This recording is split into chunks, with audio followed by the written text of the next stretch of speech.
Start the recording. So welcome back to everyone here. Happy Garbage Day as usual.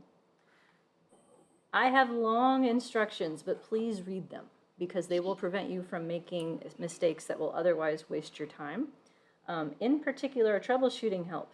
So -2 log likelihood has to be right before you continue. Otherwise, you do not have the right model. But one thing that I've seen a couple folks ask me about is the fixed intercept. If the fixed intercept is not right, you have not centered your variables on the predictor side correctly. That is how you can get everything else right but not have the right intercept. And that will eventually, in certain model configurations, when you have interaction terms in particular, that will also mess up other aspects of the model. So those are the two pieces of information I wanted to highlight. In addition, the -2 log likelihood value that is being checked is to 2 decimal places, and I have a paragraph here about how to get it to 2 decimal places across platforms because it's not always spit out with that sufficient precision. Otherwise, if you're stuck on something, please let me know, and I'd be happy to get you unstuck to the best of my ability. Also, if you have questions about the results section questions here, I can't tell you whether you're right. But what I can do is say, walk me through your logic, and I can confirm or deny that the logic you are using to answer the question is correct. I'm happy to do that. If you're looking at the questions and you're like, what is this sentence saying? I don't understand what you're asking for. Please ask me those kinds of questions. I'm happy to try to reword it or try to clarify it. And this text, by the way, I can update directly. Like this is just a web page. So if you find a typo or something that needs corrected, I can fix these words very quickly. Question from the Zoomers, Jacinta. Hi, I just wanted to see if Nikki was there and if her office hours are on Zoom as well. Yes, she is, and yes, they are.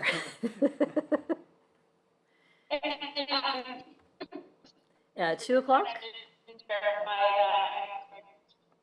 Yeah. Okay, yep, 2 to 3. And I get to walk through it with her, like you were just talking about. Are you allowed to be walk-throughable, like I just said? Yeah, she says that's fine. Yep, that's fine too. Okay, thank you. Yep, no problem. For those of you who have a lot of questions and you don't want to spend a lot of time typing, I've also had students send me video files or audio files where they just talked. So if you want to save some time and not type a lot, that's another way you can do it, right? There's many modalities, and that may make it easier to express yourself more efficiently. Can I throw some more light on how to set up Model 3 for the interactions? I sure can. So Section 3 here corresponds to Model 3, and it's asking you to examine the extent to which treatment type, as our primary predictor, incrementally predicts anxiety after controlling for years of experience of the site's group leader and rural versus urban. So incrementally predicts after controlling for. That is code for leave the stuff in the model that you already have. Incrementally after controlling for. Trying to be as clear about that as possible. So we're adding a main effective treatment type at a minimum, but then the second half of the instruction says also examine the extent to which that effective treatment type in predicting anxiety is moderated by rural versus urban site setting. What does the word moderate mean in terms of model specification? What's that a trigger for? Interaction term. So moderation happens when you have 2 variables and you put them together in an interaction term beyond just their 2 main effects. And in the example that I gave you shorthand code that uses an abbreviation within each program to do that more efficiently. So in SAS, you can create an interaction term plus the 2 main effects that go with it with a bar in between the 2 variables. In Stata, it's 2 hashtags, and in R, it is a star. So what that does, yes, an asterisk, star thingy, the thing above the 8. What that does is, well, it is, I mean, that's what it does on my keyboard at least. That creates an interaction term plus the 2 main effects underneath it. Otherwise, you do need to list out all 3 terms to make sure that the model is properly specified. Then from there, I would remind you about the process of figuring out how the model tells you what a simple slope is when that variable the slope is attached to is also part of an interaction. Step 1, find all the terms that have that slope of interest. So if we're talking about the effect of treatment, for instance, so there's questions, say, let's see, 23 is the treatment effect in rural sites, 25 is the treatment effect in urban sites, and then 27 is the difference between those two numbers.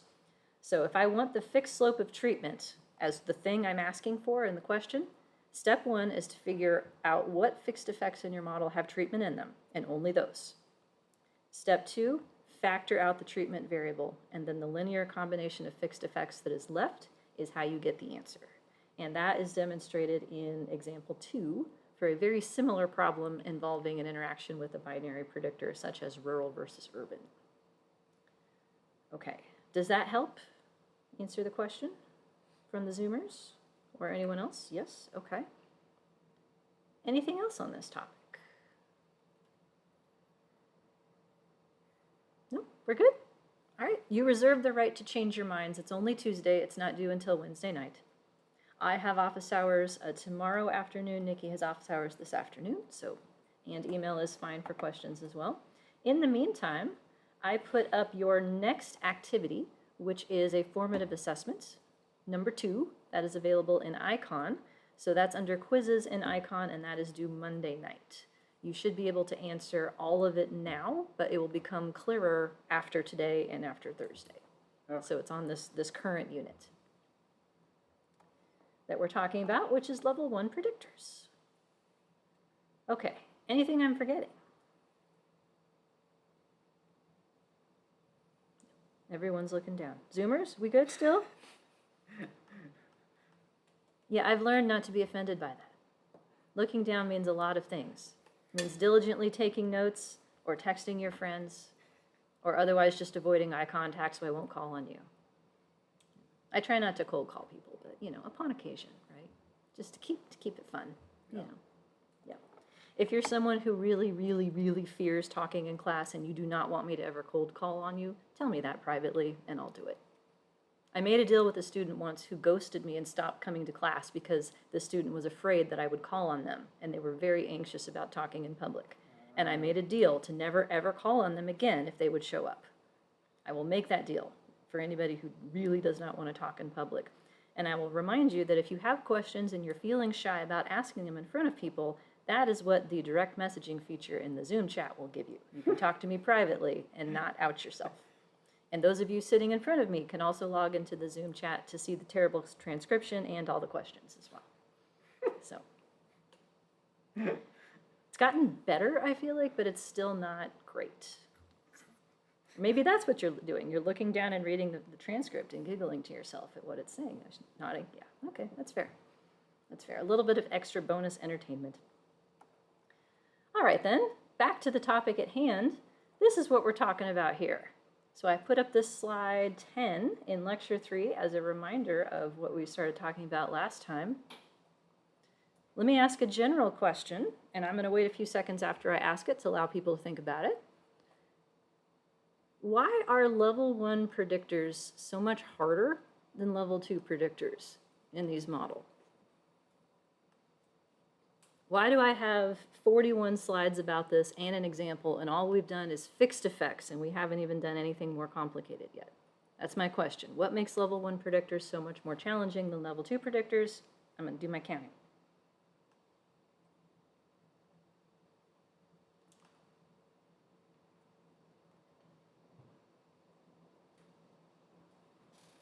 Okay, 10 seconds has passed. A couple comments from the chat. Because they're still between people. Level 1 predictors are person characteristics, so yes. I think we're heading in the right direction. Because they are nested, also in the right direction. That is also true. What else do we have to say about that?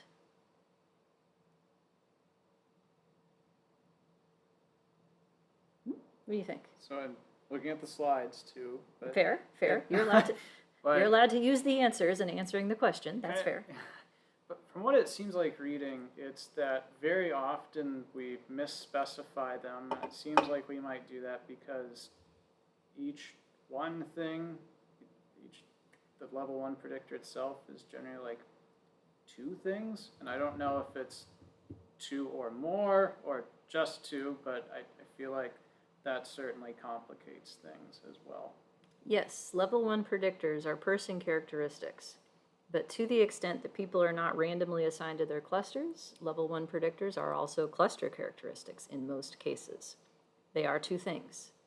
Now, could they be three? What do you think? I mean, if there were more levels of clustering. If there were more levels, yes, they could.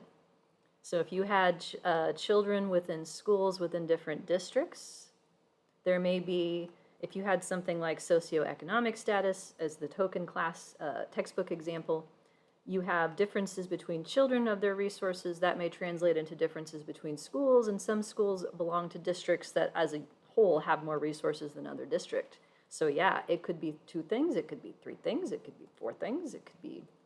Now, the higher up you go, the less I would expect there to be common variance, but still there is a potential.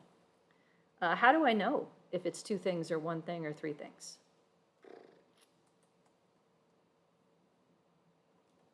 I would assume that you're going based off of like theory and Theory? previous works. Theory, previous works, yes, but what if you hire a statistician who knows nothing about your area or the theories that go with it? So that won't happen. Oh, that's not going to happen. Correct. That is the correct answer. Yes, I can only tell you how many times I've heard people say, well, I don't need to learn this because I'm just going to hire somebody. And my answer to them is, how do you know that person knows what they're talking about if you don't know what you're talking about? That's a dangerous place to be with respect to your data. So yes, correct answer, you would not do that. But what if somebody hires you? Because math is money, right? My son still tells us that. So tell him, make sure it's math plus coding. It's that combination, like pure mathematicians, like the kind you see in movies writing on chalkboards. I don't think they get the money, but if you can program an algorithm with the math, then that's where the money, yeah, coding and math is the magical intersection. But yes, someone's going to hire you because math is money and you like money, right? I mean, most graduate students would like some more money. I think that's a general safe thing to say. How would you figure it out in an unfamiliar data set?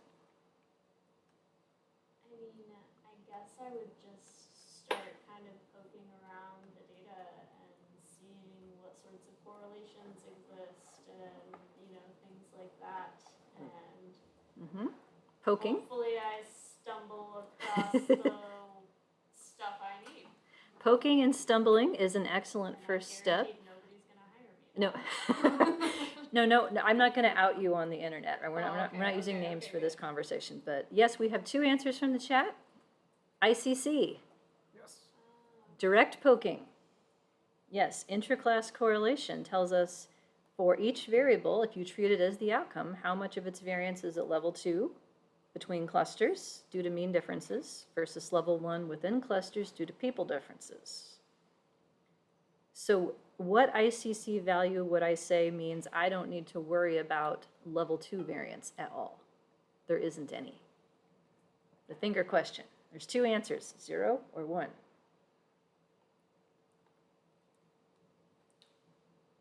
One vote for 0. Bunch of abstainers, Zoomers. 0 or 1. Another vote for 0. A lot of abstention today. It's 0. Interclass correlation of 0 means you have no between cluster variance in your predictor. You probably don't need to worry about it being two things. It's really only one thing. Okay. Go ahead. Question on that. Yeah. So I see that, and then it also says in the parentheses, it could, emphasis added, have been a level 2 between cluster slope. Yes, so slide 4 is where this concept is. So if you start by thinking about your level 1 predictor as a level 1 outcome, basically any level 1 variable, regardless of what role it plays in your theory, has the potential to have variance at both levels. So if your interclass correlation is less than 1, that means it has within cluster variation, and the within cluster variation in the predictor could have a relationship to the within cluster variation in your outcome. Having variance is a precursor to having a slope at that level. It's a logical prerequisite. Likewise, if it's greater than 0, then it does have some kind of cluster mean difference level 2 variation, And that variation in X could have a slope predicting the corresponding between cluster variation and level 2 for the outcome. So variance at a given level is a logical prerequisite to having a slope at that level. And that's why this is complicated, because each variable is probably two things.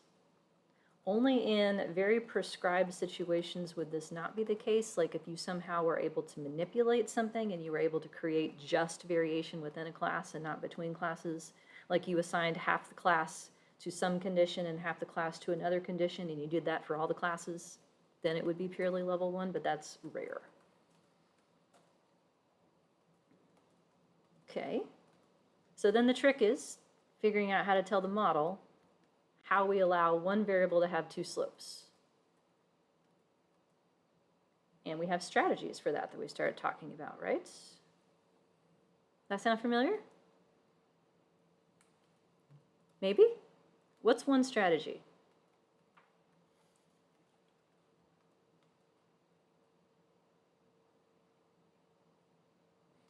Okay. Is this a strategy? Slide 6?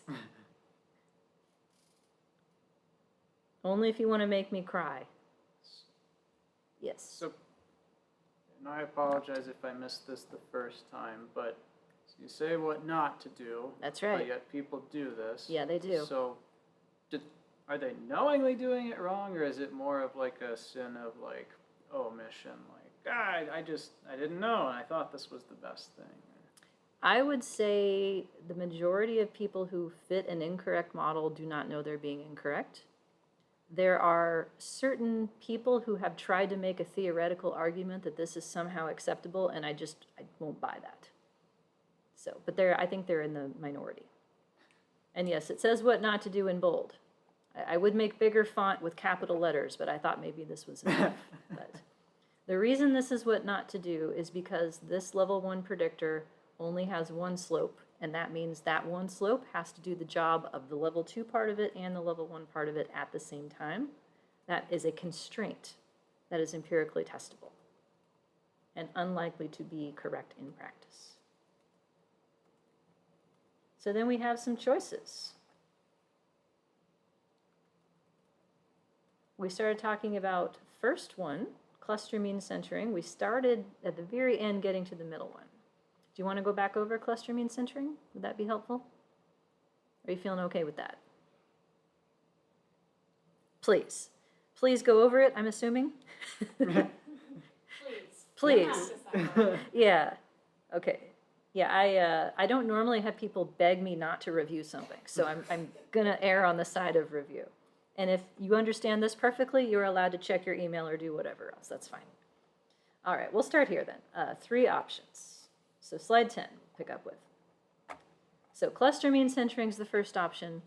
The idea with this is that we literally carve up our 2 variables into their level 1 and level 2 parts, and we put those parts in the model instead of the predictor. I like this. This makes life easy. This resolves ambiguity as to what the predictor slopes then mean, because they can only mean what they are at each level. If you carve up the level 1 part of the variable, then it can only have a within slope. You carve up the level 2 part, it can only have a between slope at the end. Second one, far more common, easier to screw up. The idea is you don't carve up the level 1 variable into its level 1 and level 2 parts. Instead, you add the level 2 mean as a control. And this is the tricky one because what you get depends on what's in the model, but if both parts are in the model, then the level 1 predictor changes from smushed into a within slope, and the level 2 predictor changes into something called contextual. That's complicated. And then 3 is to let the model figure it out for you. Treat your predictor as if it's an outcome in a multivariate model instead. I'm highlighting this as an alternative. We're not going to see examples of this yet because it requires different software and a different way of thinking about things, but that is hopefully towards the end of the semester. We can get there. So cluster mean centering then is the steps I would take is ahead of time, use some kind of function to compute the mean of the level 1 predictor across people from the same cluster and save it to your data set. There are ways to do this very quickly in Stata. Jonathan wrote a function to do it in R less quickly, and I have SAS code that does it less quickly as well. Stata is my favorite, though. It's 1 line. Stata totally wins on this. Yes. Quick question. Yeah. For example, here we don't have missing data, but sometimes we have. So Yes. how can we use this strategy? For example, if we want to compute the mean, but we have missing data, so we are planning to delete those cases. Should we compute the cluster mean before or after dropping those missing data? Ah, great question. The question was, just to repeat, what about missing data? If I have level 1 cases that are missing and they get dropped from the model for being missing on something else, do I need to compute the mean before or after? I would say you select your sample that is complete on everything you're eventually going to look at and then drop cases first and take the mean second. Otherwise, you run the risk of the cluster mean being positive or related to, not necessarily positive, but related to the level 1 value. And if you're like, but I thought dropping cases was bad. Yes, it is. Dropping cases lowers your power, potentially introduces bias and all the, why would you want to do that? Well, this is what you're stuck with if you're working in a univariate multi-level modeling framework in which you can only predict one column. Each row has to be complete. There's no way around it. If you switch to a multivariate framework, such as in M+, that does multi-level multivariate stuff, then you can treat the predictor as an outcome and still keep all the cases in the model that are partially complete. Yeah, it's better. Yeah. But whether it's worth the trouble depends on how much missingness you have and what the reason for it is. If it's sparse missingness, maybe you drop 1% of cases or something, I could probably live with that. If you have a predictor that's missing half of it, something like that, that's a much bigger issue. Great, thank you. Yes. All right, so yes, first step, take the level 1 predictor, make its cluster mean. That's this thing right here, the mean of level 1x for the cluster C. Then we center that variable at a constant so that 0 is meaningful. What constant it is, up to you. Doesn't actually matter. But then the interpretation is that any effect of this predictor, the slope for it, reflects the effect of being from a cluster that has more of this predictor on average than other clusters. The reference is cluster to cluster differences because this is now a level 2 predictor. CMX is a level 2 predictor, even though it's built from the mean across level 1 units. That goes in the level 2 model. Level 1 then is taking the original level 1 predictor that varies over persons in their clusters and subtracting from it a variable. So this is not your typical centering where what number you pick doesn't matter, because this isn't a number, this is a variable. And it's the original variable, not the centered version, so that when within cluster X, as I'm calling it here in the purple, when that is 0, it's representing somebody who is average for their cluster with respect to everyone else.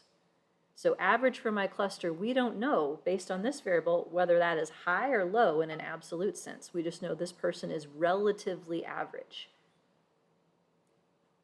Like they could be the dumbest of the smart class or the smartest of the dumb class, right? We don't know these things. It's just relative to your cluster average. And if that strikes you as weird and incomplete, I would say yes, because the cluster average is up here. That's the other piece. So when you put it back together again, you've got the whole picture. What is the effect of being from a cluster that tends to have more of this than other clusters? And then after you control for that, what is the effect of being a person who is relatively high on X relative to their peer group? So 0 means you're at the cluster mean, whatever that happens to be. And this centering process renders these two predictors uncorrelated. So purple here has only level 1 variation at this point. Green has only level 2 variation. It's just completely split into two different things that each have their own job to do. Then they go in the model. So the level 1 predictor has what is called a within slope. So for every unit more X you have than the rest of your cluster, Y goes up by this much, gamma 1, 0. The green variable at level 2 is the between slope. For every unit more X your cluster has on average, Y on average goes up by gamma 01. So in purple, to talk about within, I would say this is what happens to a person's outcome For green in level 2, I would say this is what happens to a cluster's outcome. 2 different levels of analysis happening simultaneously. Okay. Yeah, and a picture. I'll rest on the picture rather than the equation. How are we doing? Thumbs sideways still or up? We're getting them cranked up. Yes, it's 45 degrees, somewhere between. Okay, we don't have a Zoom icon for that yet, but we'll work on it. Okay, questions or things you want to hear again? So can you go back to the previous slide just for a moment? Certainly. Just want to make sure I took notes right. Purple, person outcome, or I'm sorry, at the bottom. Purple, person outcome. Yep. Green, cluster outcome. Correct. Cool. Purple for person, green for cluster. All right. Or can anyone come up with a green word for green that starts with a C? What's cyan? Is that blue? Yellow? Verde? That doesn't work. I don't know. Chartreuse? Oh, celery. Good one. Charlotte for the win. Okay. Purple for person, celery for cluster. I like it. There we go. Celery might be a little bit lighter green, but that would not show on a white background. Yes, that is a pro tip when building slides for presentations. Do not ever put green text on white. Like, you got to make it dark and bold, otherwise there's no chance of it showing up. Yes, dark green, celery and purple, we got it. So here's some pictures that I had shown.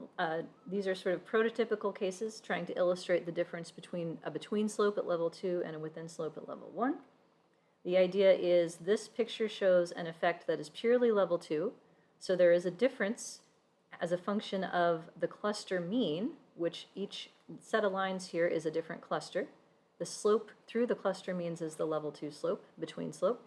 And the slope across each of these lines is the level 1 within slope. So what this picture is saying is that students who are relatively better at reading than other students in their cluster do not have better math. But if you're from a cluster that overall reads better than other clusters, your math is better in that cluster as well. So between cluster differences. The opposite would be this picture, where now if you're relatively better at reading, you are also relatively better at math. But if you're from a cluster that does better in reading, your cluster does not necessarily do better than math. It's between slope of 0.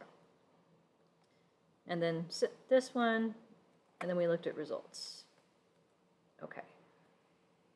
Want to go back over some numbers? Would that help? Numbers usually make things a little better. So this is the example that I did as part of the APA workshop. I built a separate example with a different data set, so I've got two, sort of one baked in here. We're predicting language outcomes from students nested in schools. This is from the Snyders and Bosker textbook. And we're predicting language outcomes from measures of verbal IQ. So this is like a standardized test, and this is some kind of achievement outcome. So you would expect a strong relationship between the two of these things, and indeed we have it. So what's going in at level 1 here in the highlighted yellow? Beta 1, C, because this beta 1 is a placeholder for how each cluster is going to get its own slope of verbal ability for the students. So we start with verbal PC, that's the original level 1 verbal predictor, minus the school mean of verbal. So schools are clusters in this example. So this is describing cluster mean centering, where I have taken the resulting predictor, which I've named WC verb here. That is purely within cluster information. Its slope is the gamma 10, 2.4 down here. So the way I would talk about it is for every additional unit, more verbal than your peers, so relatively more, your individual student outcome goes up by 2.4. Your outcome does, because you're better at verbal than the rest of your cluster. Then the other part of it here, gamma 03, is the school mean verbal, minus 10, so that 0 means something. And yes, I messed with the scale of this so that I would be able to demonstrate centering in this case. That coefficient goes with CM verb 10, which is the way I've named this, 3.6. So I would say for every unit more verbal ability your school has on average, then the school's language outcomes go up by 3.6 on average. So cluster mean verbal changes the school outcomes at level 2. Within cluster verbal changes the people outcomes at level 1.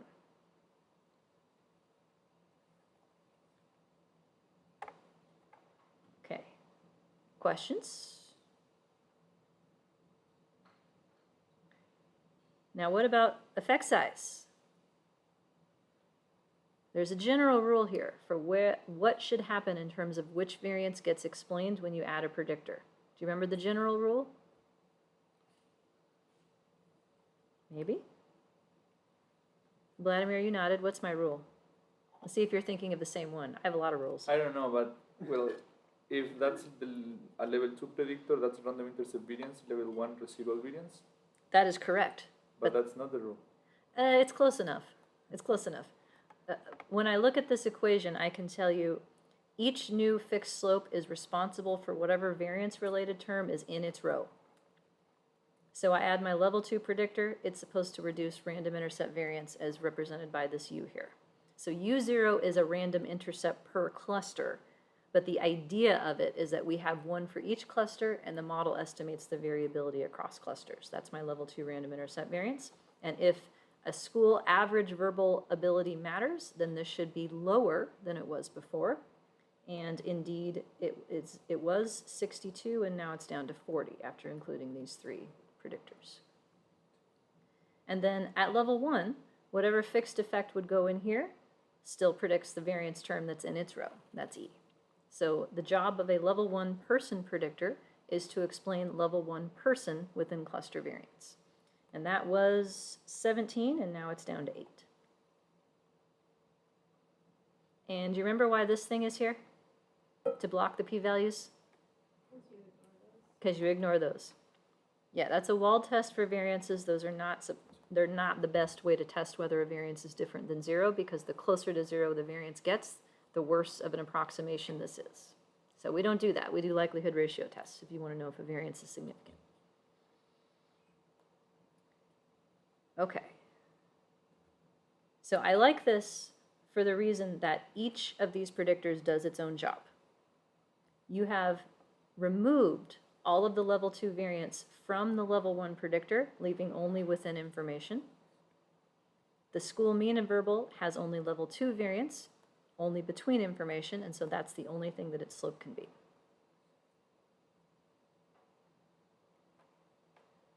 In words, yes. Can you go back to the previous slide, please? Because there, for example, we know that the scale of both predictors should be the same, right? The units mean the same thing. No, they don't. Oh, okay. Why? Why? So, because the variability of each of these predictors is going to be quite different. Yes. So, like, a unit of student verbal means I have one score above the class average, and the units of the school average is in average units. So, like, the standard deviation is going to be much smaller at level 2, relatively speaking. Okay. So Yes. yeah, it's a unit of average performance versus just a unit of individual performance. Great. Now, if we would want to compare those two slopes, how could we do that? For example, that 3.6, we know that's larger than the 2.4. Yeah, it looks larger. Yes, it looks larger. Yes, exactly. Now, should we use a linear combination? For example, contest 1D to test if the level 2 fixed effect is larger or significantly larger than the level 1 fixed effect? Yes and no. The short answer is yes. You can compare any slopes. Like in any context, you can test whether one slope is different than another slope in your model using like contest 1D or GLHT, and it's -1 and 1 is the coding that you do to get a difference, one slope minus the other. We've done that like 8,000 times in different contexts. However, if you're thinking, and I did that. So this is in the little box here is the result of that 1.2. However, if you are thinking of this in terms of effect size, you cannot. Because 3.6 is in units of y and units of x at level 2. 2.4 is in units of y and x at level 1. And those are not on the same scale in terms of the variance. So like if I try to convert these into standardized slopes or something, it could be the case that what looks smaller is actually bigger in terms of the scale of the variables that they're attached to. Standardized slopes are not a thing in multi-level models, but you can do like pseudo R-square, or you can take these numbers and use the t-value to convert them into r's or d's or something too. So it's very tricky because it looks like, well, 3 is bigger, right? But it's the same as any like 2 predictors in a regression model. You got to know what their scale is to know, like, if is 3 a lot or is 3 not very much? Like, out of what? Out of how many? Question from the Zoomers, Jacinta? Yeah, so I just want to clarify, because you were saying how they are different units. Mm-hmm. So if somebody smushed these, it would not be the same as if you added those 2 numbers together, No. correct? Correct. The smushed effect in this would probably be something like 2.5, because it's going to be very heavily weighted towards the level 1 slope, but it will have a little bit of what should have been level 2 in it. Okay, thank you for clarifying. Thank you for the question. So yeah, I think that, I mean, you can test if these are different numbers, but for the sake of interpretation and just the clarity of like what each variable is supposed to be doing, I don't ever put them together. Because these are just 2 different things to me. All right. 110, other questions? Okay, here's some words. Here's some pseudo R-squares. What it was minus what it is over what it was. That's my formula. Recap then, what we get out of cluster mean centering. We get the level 1 within slope for the purple. We get the level 2 between slope for the celery. And that's it. The end. Relatively straightforward. Then there's this other thing that is not straightforward. Contextual effect. This is the difference of how between differs from within, is one way to think about it. You can literally ask for it as the between slope minus the within slope in your software, and that is how I got this numbered 1.2 down here. That, by the way, is in the syntax. So the estimate statement in SAS, the contest 1D in R, the Lincom in Stata, and the test in SPSS. Every package will do this for you if you know how to ask for it. Linear combinations of fixed effects. So the within gets the -1 and the between gets the 1 in each of these calls. All right, so contextual then. Contextual is the idea of, does the context still matter after you control for the original value of the level 1 predictor, not the relative value? That's the idea. So after I control for my own socioeconomic status, does what school I go to still matter? That's the idea of contextual. And in order to get that directly as a model parameter, you would think that because it's a different version of the level 2 slope, that you would change what happens at level 2, but it's not. It's tied to what happens at level 1. So the alternative version of the level 1 predictor is what we started talking about at the end last time, and where I want to focus today as well. Level 1, x minus some constant. That's the alternative version here. That is going to change what happens in the level 2 model. Why? Because regression. The idea that if you have 2 predictors that are related, their slopes are different than they would be if the 2 predictors are unrelated when they're both combined in the same model. That concept, collinearity as people call it, or shared variance. If you can think of like a Venn diagram of overlapping circles, that's what we're talking about here. So to illustrate then, just put some numbers on this. I have 2 different clusters here. I have a cluster with a person who has a 2 and a person who has a 4, a second cluster where they have a score of 6 and 8 on the level 1 predictor. The mean of 2 and 4 is 3, the mean of 6 and 8 is 7. And if I look at this level 2 cluster mean variable, I'm like, the middle's 5, let's center there. So level 2, CMX here, cluster mean X, is centered at 5, so that 5 is the reference point. So I would say that the first cluster is relatively low on whatever X means, and the second cluster is relatively high. Regardless of which version of the level 1 predictor, this is what goes in at level 2. It's the same variable. Then here are the 2 choices for level 1. What we just talked about is the first column here, cluster mean centering, where we create my purple within cluster X as the original level 1 predictor minus the cluster mean of it. And so if I do that here, 2 minus 3 gives me minus 1, 4 minus 3 gives me 1. And the same thing for the second person down here. So the idea is that we've stripped off all information about what cluster they came from. And all that's left inside your cluster mean level 1 predictor is relative information. Are you relatively high or low on X relative to your cluster? As a consequence, this within cluster purple column here is uncorrelated with the celery cluster mean centered level 2 predictor here. These two are uncorrelated. That means it doesn't matter whether one's in the model or both, they're going to stay in their lane because each has their own job to do at their own level. Stay in your lane sounds like a bad thing sometimes, but in this it's a good thing. Because that means they can each drive without worrying about what's happening in the other lanes. Alternatively, constant centering, grand mean centering as it is more often called, I call it constant centering because it doesn't matter if you have the grand mean or not. You could leave it uncentered, center at 0. You're just moving over what 0 means. So if I subtract 5, then I get a column that looks like this. This column both still contains relative information about where you stack up relative to your cluster and absolute information about where you are with respect to other clusters. So this doesn't do anything to solve the problem that this level 1 variable is two things. Doesn't change a damn thing. This level 1 variable, grand mean centered here, is correlated with this level 2 variable. That means when we put them together inside the same model, their effects are going to be different than if they were separate. And that's where the confusion starts to come in. What do you get? So if I just put in this last column all by itself, what is that slope going to tell me? Just the last column.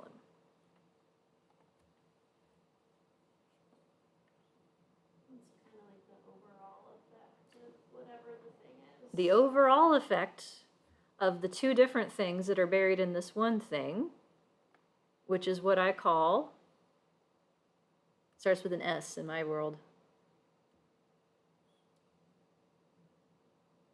SM? Smooshed. SMU is how I spell it. I would also accept double O. Smooshed. Otherwise, synonyms for that include contextual, or conflated, conflated, convergence, composite. Overall would be a more positive spin on that. But without separating out the parts of the level 1 variable, that's what you would get. So that presupposes that the within slope and the between slope are exactly the same when you put in 1 instead. So we're going to fix it by still using this column, but adding the level 2 mean to control for the level 2 part of it. Smashed. I like that one. That's when you have a model that's egregiously misspecified. Not only is it smushed, it's smashed. With a sound effect. Yeah, sorry if that was too loud on the microphone. I gotta calm down. I've already killed my Mountain Dew for the day. But in my defense, I think this is one of the hardest concepts that I ever teach in anything I ever teach. This right here. So if you're like, oh, this hurts my brain. Yes.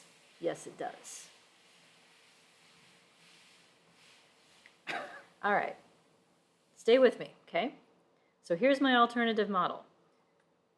Level 1x is now what we have in the level 1 equation here. Level 1x is created by just subtracting off a constant, doesn't matter what one. It still then contains level 2 between cluster variation and level 1 within cluster variation. Yes? Yes. So if that level 1 predictor has level 2 variation in it, so are we violating the endogeneity assumption?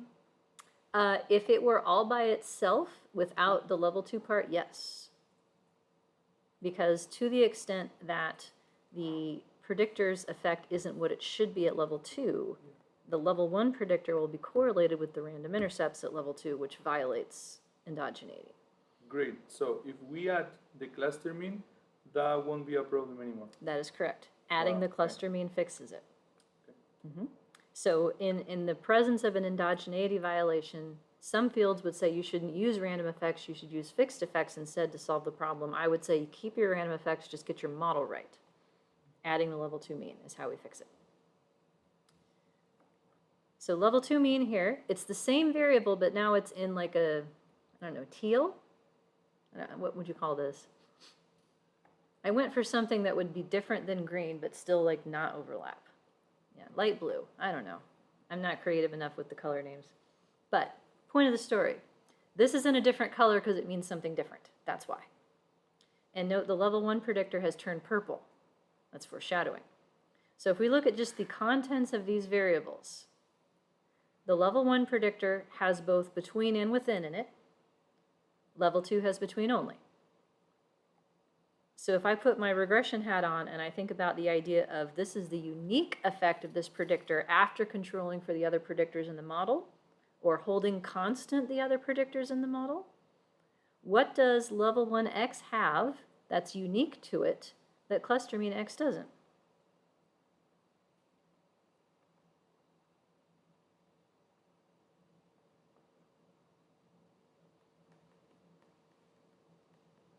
What does level 1x have that's unique in terms of the information that it contains relative to cluster mean x? Person variable, like The- the person variation. Yeah, the level 1 person part, the within part. So after controlling for the cluster mean as a separate predictor, even though this level 1 predictor is still conflated, the effect that it becomes in the model becomes the within effect, and that's why it's back in purple.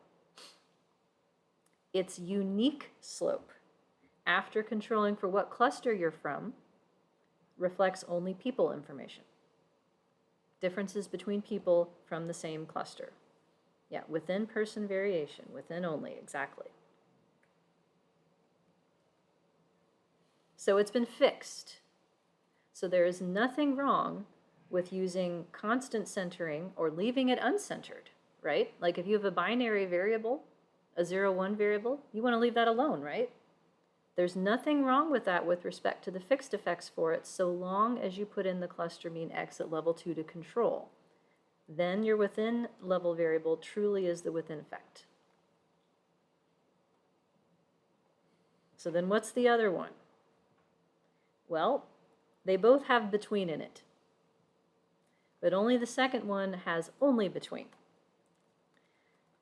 So the level 2 slope in this version of the model becomes something called the contextual slope. And I've got two definitions of it here that I had before, and I read a new one lately that I like even better, so I added that. So this describes how the between effect differs from the within effect. It describes the unique level 2 slope after controlling for the original level 1 predictor. Does the cluster mean matter beyond the person's value, more conceptually? Or you can think of it this way. What if you took your kid with all their characteristics and you sent them to a new school? What is the expected change in their outcome from going to that new school? That's your contextual effect. I like that one.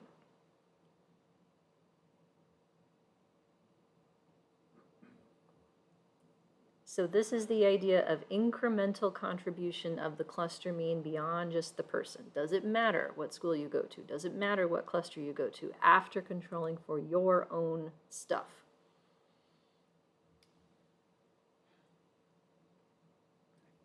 Question? So I feel like in applied research, this is what we're gonna do a lot of. Yes, in the world of clustered data, this is far more common because a lot of research questions are phrased in that sort of, what does the manager add to the story? What does the school add to the story? Like, what's above and beyond? What's contextual? And that's where the term came from. And there's nothing wrong with that so long as you remember this part. And that's where the problem comes in. When you forget this part, you have a smushed effect instead. So I tried to make a picture that describes this. I don't know if this helps or makes it worse. I don't know if it can get worse, actually. Oh, I know how it can get worse. You can have notation with nothing but bars and dots, right? This is the mean over dot. This is the mean over dot, dot. Like, what's that? That's how you can make it worse. Here we have color. Okay, so what we've done here is take our level 1 predictor and not carved it up. That's why it's still green and purple. It still has an effect that operates on both level 2 and level 1 when I put that in the model. What I've done to prevent smushing, though, is add a separate level 2 predictor for the cluster mean and given it its own slope. And so it fills in the difference of what the full level 2 between slope should be that wasn't anticipated by just the level 1 within slope. And these two things are correlated, which is why I have a two-headed arrow connecting them. Yeah, not better? Picture? Can I try another picture? I keep trying. Okay. So I've added a line to the plot. This is, I think, the same picture I showed earlier or a very similar version of it. So in this picture, what's on the x-axis is the original level 1 student variable. We got reading in this case. The original level 1 student outcome is math in this case. And the blue line is for a school that has average rating of 6. Green is for average rating 5. Red is for average rating 4. So these are differences with respect to clusters in the average of the student predictor for reading. The yellow line through the cluster means, through the 4, 5, 6, that's my between slope. In this model, this picture I should say, the between slope is 1, meaning for every unit more reading my cluster has on average, my cluster's math goes up by 1.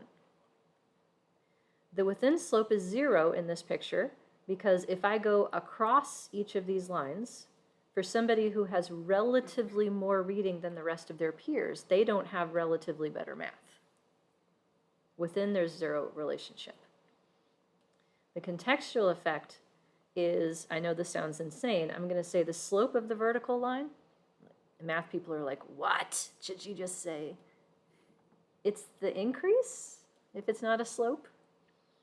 It's the difference between the clusters at the same absolute point of the level 1 variable. So if I compare 3 students who all have a reading score of 5, okay, taking my kid and moving them to a new school, that idea, then for every unit higher on average the school's mean reading is, the contextual effect is also a positive 1. Their score would go up by 1. So even though all 3 of these kids are equivalent, they have different predicted outcomes because of the context around them. Now this picture isn't very helpful because these two slopes are the same, so let me make a few other ones.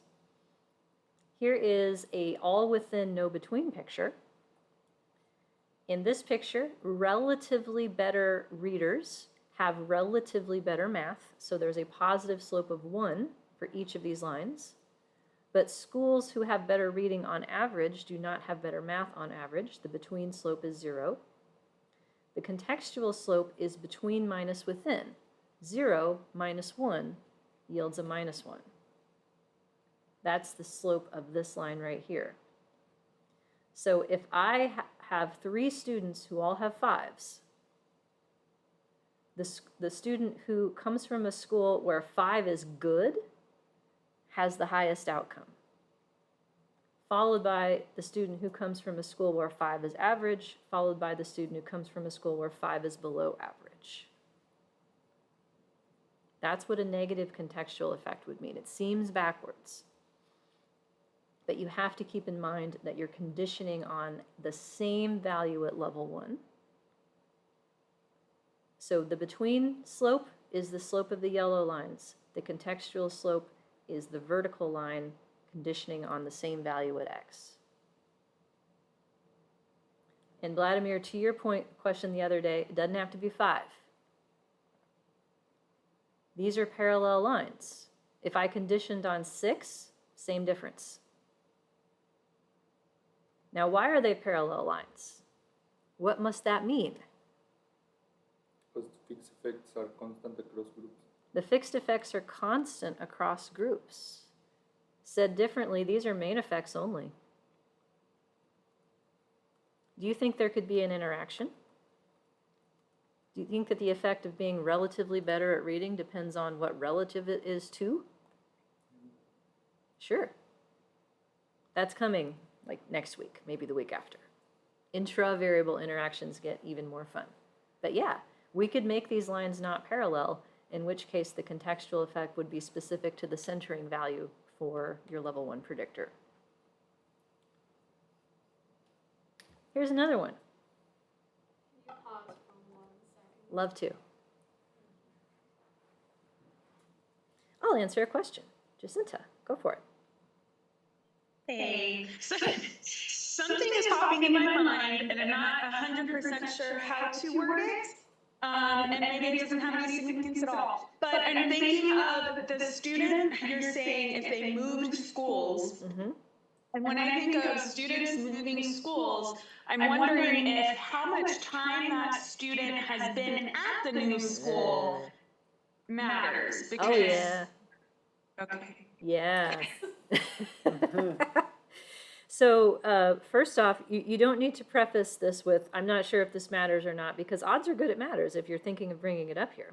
And if it's really, really off topic, I will say I'll answer that after class. But no, that is an excellent point. This is assuming that we have students who are entirely nested within schools and they don't move. Do students change schools? Mm-hmm. Yeah, they do. Do students change classrooms even within the same day or academic semester? Right? My son just moved to a new school. He really likes it.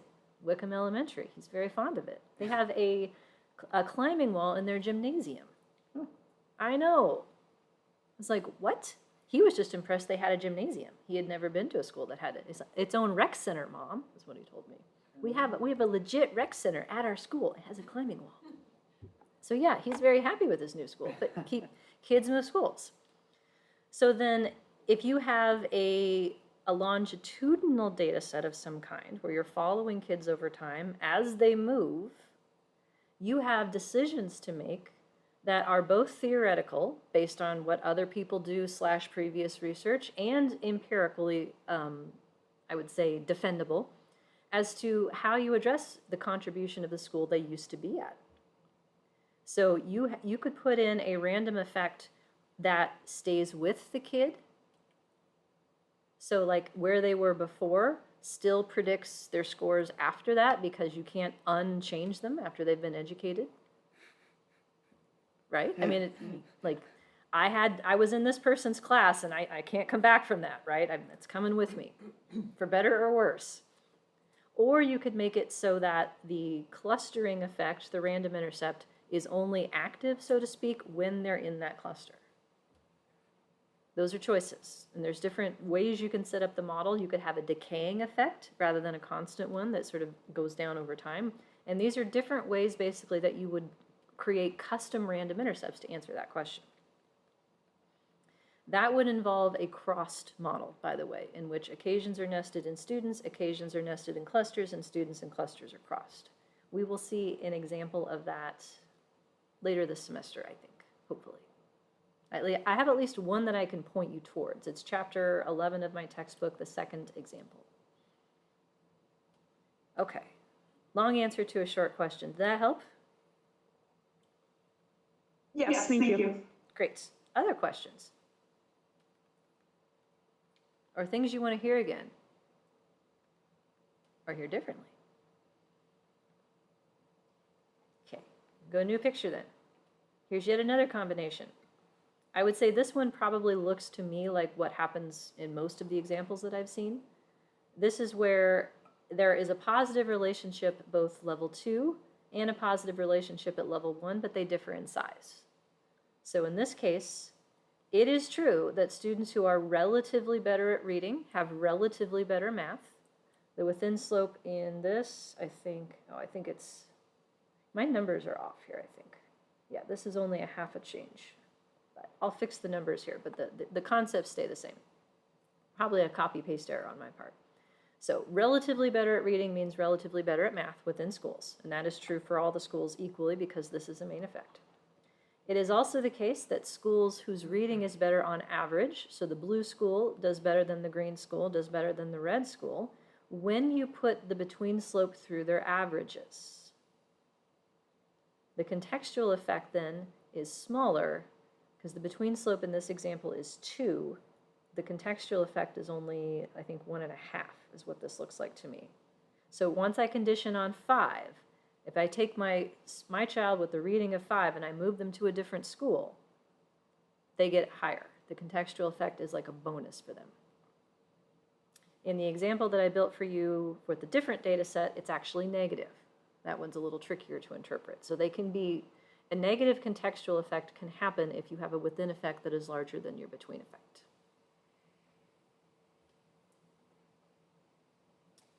Yeah. Yeah. Okay. Same picture. I think I just left in the wrong slide. Here's the right numbers. I'll fix that later. It's funny how I have memories of fixing things, and then it's like, did I fix it, or did I just hallucinate that I fixed it? Like, no, I did fix it. I just left in the old one. My bad. All right. So here's what the numbers would look like then if we set up this example of verbal IQ predicting language performance. I have highlighted in yellow where the code is different relative to the previous model. The level 1 predictor is just verb 10, which is just level 1 verbal centered at 10. And now I'm asking for the between slope as the linear combination of what the model gives us in each of these cases. So here's what we end up with from our new model. So the difference is in level 1. It's verbal minus 10 rather than verbal minus school mean verbal. However, I'm keeping the same gamma 03 level 2 predictor for school mean verbal minus 10. And here are the numbers that I get back. On the other side of the slide, for the sake of comparison, is the cluster mean centered version of the model from before. So let's go down the list here. Fixed intercept, same or different? Effective homework. Effective mixed grade. Effective CM verb 10. Different. That means cluster mean verbal centered at 10. That's what that means. You have to develop your own naming conventions for stuff, but I have a system that works for me. Now, different coefficient, same predictor. That's what makes this shit hard. These are two different versions of the level 1 model in terms of what it's telling you. Level 1, verb 10 versus within cluster verb without the 10. Same or different number? Same. Different variable at level 1 results in the same slope. Same variable at level 2 results in different slopes.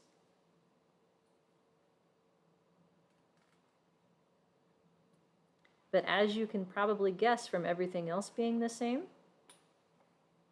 and the variance components are the same, and the fit's the same, everything is the same. These models are algebraic rearrangements of each other. They are the same. So the connection between them, 1.2 plus 2.4 is 3.6.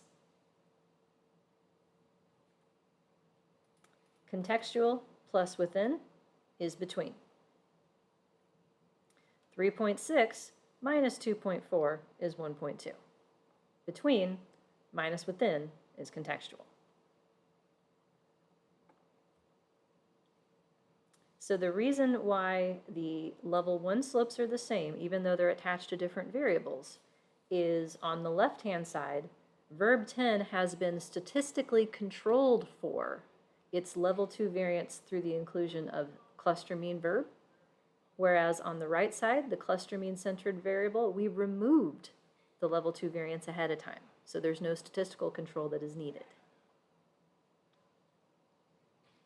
The reason why the level 2 predictors are different is on the right side, this is the between effect. This is the full level 2 effect. On the left side, this is the level 2 effect after controlling for level 1. So how much of what we're thinking is, wow, Some schools have a lot bigger advantage than the other schools. Well, part of that is because of who's in the school, right? How do you get a high cluster mean? School has a lot of high kids in it, right? Not a coincidence. So it's like this is asking, all right, well, of course cluster mean is going to be related to the outcome because it's an individual thing. How much extra is there once you partial out the individual component? The extra is the contextual effect is the 1.2. So if I take my kid and send him to a school without a climbing wall, then his change in his performance would be the 1.2 because he keeps all of his characteristics with him. After controlling for level 1, what's the extra impact of the cluster? That's contextual level 2. And as I guessed, I was close but not quite. I knew I had figured this out though, the smush slope.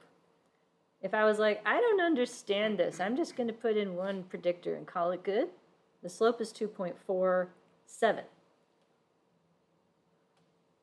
Now, which number in my solution is that the closest to? Level 1. Now, do you think there's a big difference between 2.42 and 2.47? I wouldn't say there's a lot. So what's the problem? Why am I making such a big damn deal about this? I mean, I'm nitpicky.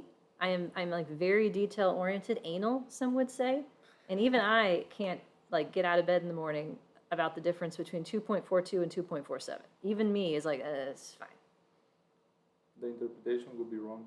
The interpretation would be wrong at level 1 because you're talking about this as a, like within the same school, this is what happens if your child has relatively better predictor. But there is a bigger problem that's not as obvious. You're basically ignoring any sort of contextual effects and assuming that everything comes down to individual differences, which as a sociologist, I would say is not the case. Sociology in the house is not having this. Absolutely Yeah, no, not. no. Yes. People are socialized and brought up, and there are lots of different things. Yeah. So the context matters, Yep. one would say. Yeah. So I don't have a level 2. What the smush slope says is that the within slope and the between slope are both 2.47. The between slope is 3.6. Now, 3.6 does look to me to be quite different than 2.4. So yes, said the sociology way, the smushed slope would assume without testing that there is no contextual slope, that CM verbal 10 has a slope of 0. That's what you'd be doing if you put in this smushed slope as one thing instead of the 2. So it's actually the level 2 model that is misspecified. And I've seen instances in which if these things are far enough different, you can actually make your random intercept variance increase because you've put in the wrong level 2 slope and it makes your model really unhappy. So that's why I care, because it's the level 2 model that suffers. And you're like, well, I don't care about the level 2 model. Do you care about modeling your data appropriately? Because if you don't have the right level 2 model, you don't have the right model for dependency, you don't have the right standard errors for things, you don't have the right p-values for things. It all fits together. So yes, putting it all together, 142, wrapping things up, because it's not just individual differences, context matters. We can't fit smush slopes that pretend that context doesn't matter. At a minimum, we need a control for it by throwing in the cluster mean of the level 1 variable as one option, or we could carve it up into the between part and the within part so that we can trust what we get regardless of whether the other one is included in the model. All right. Yeah, no algebra today. Okay, how we doing? 2 thumbs up. Like, I want to go home now. I will tell her anything she wants. And for those of you that are like, I don't buy it, here's some math. There are very few things in life that you can prove. I can prove this. You can take one of the equations and rearrange it to show the correspondence to the other, and that's what I've done here. So this table at the bottom is a very well-known result. I did not make this up. I've taken this strategy and ran with it a couple of times for more complex models to shut people up who tried to tell me that they aren't the same, because math don't care. Math don't care. Math is money. So the within effect is the same either way. What happens at level 2 is the question. And you can get back and forth across the two versions of the model to get to whichever is not there. Within plus contextual is between. Between minus within is contextual. The end. Until you get to random slopes, but that's not this week. All right. Any questions before we call it a Tuesday? Not a week, though, just a Tuesday.